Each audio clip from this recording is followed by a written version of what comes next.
So one of the most common questions in the gym is that what weight should I be working with? And what I wish I knew when I first started training is that I wish I knew how to train in the red. I wish I had someone who was there for me, who encouraged me to always train in the red, always train in the red. So what I mean by training in the red is starting at 5 reps for your 0 to 1 RIR and working your way up all the way up until you hit 9 to 10 reps. And then you progressively overload and you add weights. So how do I find my 5 reps? What I would do, let's say I'm going into the gym and I start off with chest press. I go to the chest press and I just slap that to 100 pounds, or I go to the chest fly and I slap that to 100 pounds. Same thing, doesn't matter. It's just an arbitrary number. So I have the 100 pounds, I'm wrapping it out. Bar speed doesn't slow down at 10, 12 reps. I don't feel it that much, and I feel like I could just keep going till about like 5 more reps or something like that. But, anyways, what I would do is that I would increase that weight by 100%. So that 100 pounds would turn to 200 pounds. I go back down in my second set. This is the second set for feeling the weight out.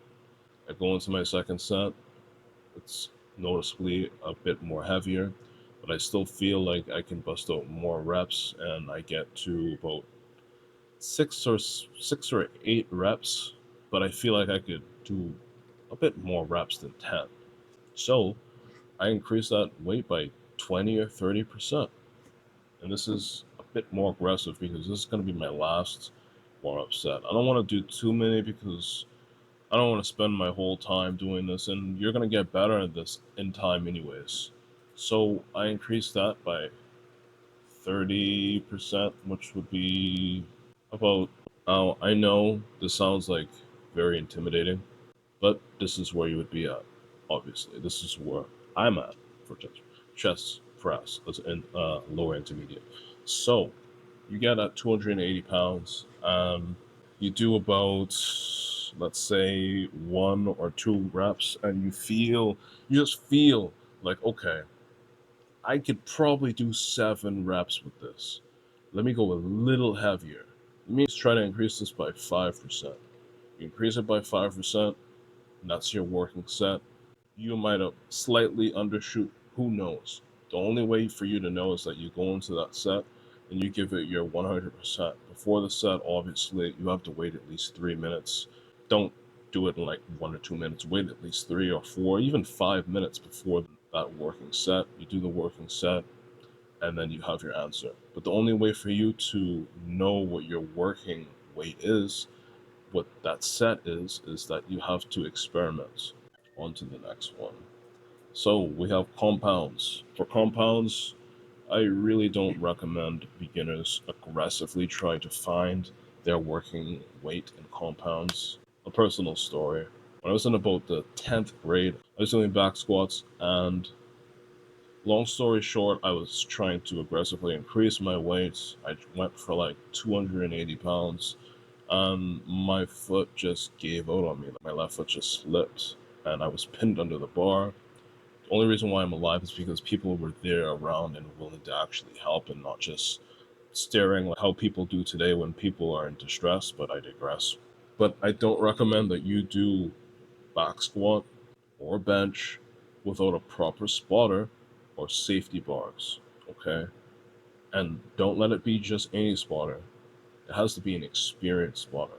Because if you're getting someone to spot you on the bench for like 200 pounds or 250 pounds and they can't even lift that themselves and you're overshooting, it's still going to be a bit dangerous. You're going to need someone who knows what they're doing, who's an experienced lifter. And if they're not an experienced lifter, just get safeties. Safety bar is the best way to go. It takes, and you really need, and also for compounds, you really need to make sure that your form is very dialed in, and it's going to take practice. And because it's going to take practice, you're going to be training at a lower weight anyways. Don't try to go for increasing your weight until your form is dialed in. And that's pretty much it. How you find your working weight. It's just through experimentation, guys. You can only find your way through experimentation. This process takes a lot of time. You won't find your perfect work. You won't find your perfect working weight in just one session. So don't be frustrated. And you probably won't be very accurate at estimating your RIR in the first few months of training. It's going to take you a while to get that.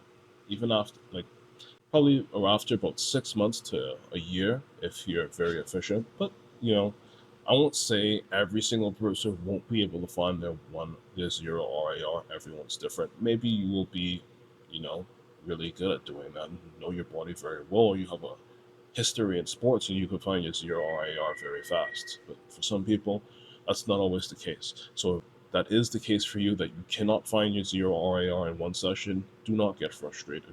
It's going to take a while.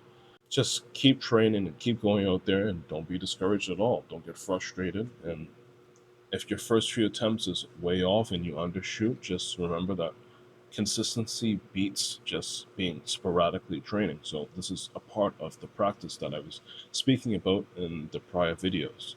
So if you want a structured environment to get feedback on your training and learn from others going through the same process, link in the description. Not more information, just accountability and community.